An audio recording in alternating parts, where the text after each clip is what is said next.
Good morning, everyone. I'm Priyadarshni Shanmugavadivelu from Stanford Business School. Today, I'll be discussing about scaling trust, VM security with confidential computing, and zero trust architecture. This topic is important in today's world because we are at a critical inflection point in cloud computing where innovation is outpacing the traditional security model. In my research and my product experience in cloud domain focuses on bridging this gap, how to make virtualized cloud environments not only performant but also inherently safe, secure, and trustworthy. This work is what led to my paper and ongoing contributions in confidential and trusted VM architectures. As cloud adoption reaches nearly 94% of enterprises, the volume of sensitive workloads on public infrastructure has exploded. More than 75% of that data is confidential, which includes financial records, patient information, or even proprietary algorithms. Traditional perimeter based VM security simply wasn't built for this scale or exposure. The threat landscape now includes cross tenant attacks, memory scraping, and hypervisor breaches. The cloud's success completely depends on trust. If customers can't be sure if the data that they have is safe while it is being processed, they would hold back the mission critical workloads. And my goal here is to examine how we can extend the protection beyond storage and transport into an active compute layer. Here's our roadmap for the talk today. We'll start with confidential computing, which protects data while it's being used. Then we move to trusted launch, ensuring that VMs boot only from verified and uncompromised components. We'll connect these to zero trust architecture, which assumes no implicit trust inside the network. And finally, we'll take a look at the practical implementation, how to bring these principles together in real environments with compliance and performance in mind. Confidential computing addresses what many call the final frontier of data security, protecting the data in use. It leverages hardware based trusted execution environments, or called TE, that encrypt data even while it is being processed. This means that sensitive computations happen inside isolated and encrypted enclaves, invisible to the cloud provider or the system administrators. Unlike traditional encryption, which stops once the data is loaded into memory, EEs extend protection throughout the entire lifecycle of the workload. This changes the security equation completely. It enables industries like healthcare, finance, and AI to move sensitive workloads to the cloud that they previously couldn't risk. And my work here highlights how hardware level innovation is unlocking new business models for data collaboration. Let's talk about the leading TEE technologies. There are two major technologies in this space. The first one is AMD SEV SNP, and SEV stands for Secure Encrypted Virtualization, and SNP is Secure Nested Paging, which provides per VM memory encryption with integrity checks. It prevents hypervisor level attacks and offers attestation for boot integrity. The second one is Intel TDX, or Trusted Domain Extensions, which isolates workloads at the CPU level, creating trust domains enforced by hardware boundaries. It supports remote attestation and adds minimal performance overhead. Now, both of these are foundational for building verifiable confidential workloads in the cloud. These technologies are the foundation for confidential computing. And in my research and cloud experience at Azure, we've had to evaluate and integrate both technologies at hyperscale, ensuring compatibility, performance, and policy enforcement. This slide represents the core innovation that I've been part of translating into Azure's VM ecosystem. Now let's look at how organizations are using these in practice. Secure multi-party analytics enables collaboration across organizations without exposing new data. The confidential AI training allows medical or financial data to be used for model training securely. Protected key management ensures cryptographic keys never appear in plain text. And why this all matters? Because these aren't just theoretical. They are how regulated industries can embrace the cloud responsibly. The practical adoption stories I worked on, particularly with financial workloads, shows how confidential computing builds confidence across compliance-heavy sectors. Let's dive into what trusted launch is. It is all about ensuring the boot integrity. While TEs protect data once a VM is running, trusted launch secures what happens before that, which is the boot process itself. It ensures that VM starts only with verified, untampered components using TPM-based cryptographic attestation. Think of it as a chain of trust from hardware to firmware to the operating system itself. If any component is modified or injected with malicious code, the attestation fails, preventing the VM from launching.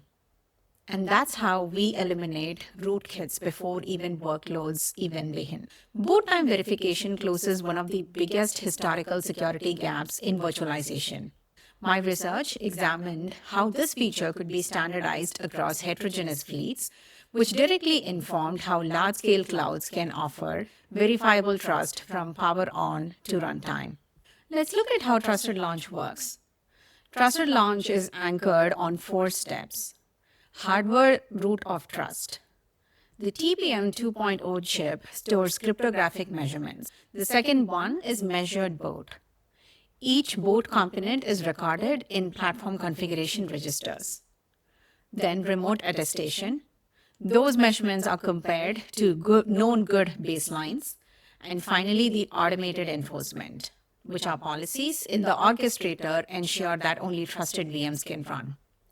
Together, these create a verifiable and a repeatable security posture, one that scales to hundreds and thousands and millions of VMs. This architecture makes cloud trust provable. Enterprises and governments increasingly require cryptographic proof that workloads haven't been tampered with. And so this trusted launch is a critical part of providing that requirement. Here's another scenario of DevOps integration for trusted launch. Security is strongest when it's automated, and integrating trusted launch into the CI/CD pipelines make attestation part of everyday deployment. You can define policy as code specifying which images must be verified, and then use automated attestation to validate each VM before the containers are deployed. And with continuous monitoring, the system can alert in real time if integrity drifts apart. This moves the VM trust from one-time check to a continuous process embedded in the DevOps culture. The approach turns security from a manual check into an operational standard, and it's a key part of what I've advocated, which is embedding security in delivery pipelines rather than just an afterthought. It's what enables hyperscale trust. Now let's connect this to zero trust, a principle summarized as never trust, always verify. In cloud environments, that means no VM is inherently trusted, even if it is on the same network. Every request, every access, and every connection needs to be verified. Traditional perimeter security assumes the inside is safe. Zero trust assumes breach.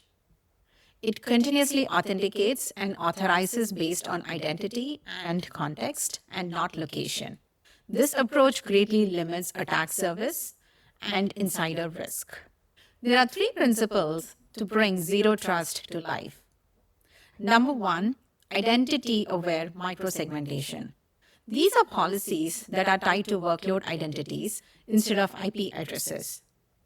VMs communicate only with explicitly authorized services. The second one is continuous verification. Every access request is re-authenticated in real time using cryptographic identity and dynamic policy checks. The third one is real-time behavioral monitoring. Any abnormal pattern or unexpected network connections, privilege escalations, triggers an automated response.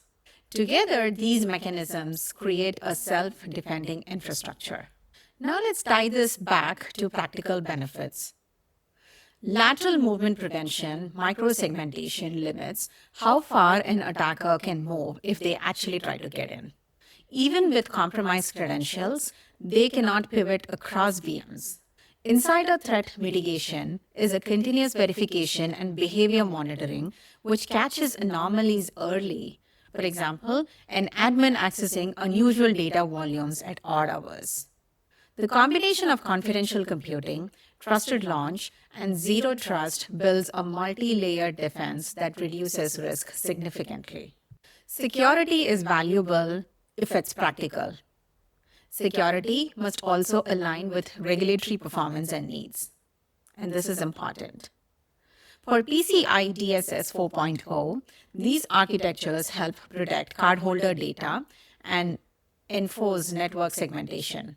For HIPAA, the TEE safeguard protected health information while it's being processed. And for GDPR, they enable data minimization and encryption requirements through hardware isolation. From a performance standpoint, TEE overhead is modest. It's usually 2 to 10% depending on the workload type. And remote attestation adds hundreds of milliseconds, but it can be optimized by caching results and selective TEE usage. And why this all matters is because many innovations fail at compliance or performance stage.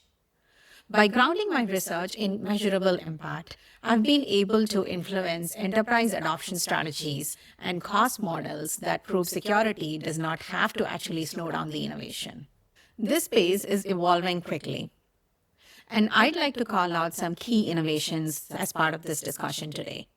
First, post-quantum cryptography, homophoric encryption, and ML-based anomaly detection. The post-quantum cryptography is a quantum-resistant algorithm which is being built into TEs to future-proof against quantum decryption risk. The second one, the homophoric encryption, allows computations on encrypted data without even decrypting it. It's still in the early stages, but this could enable end-to-end encryption analytics.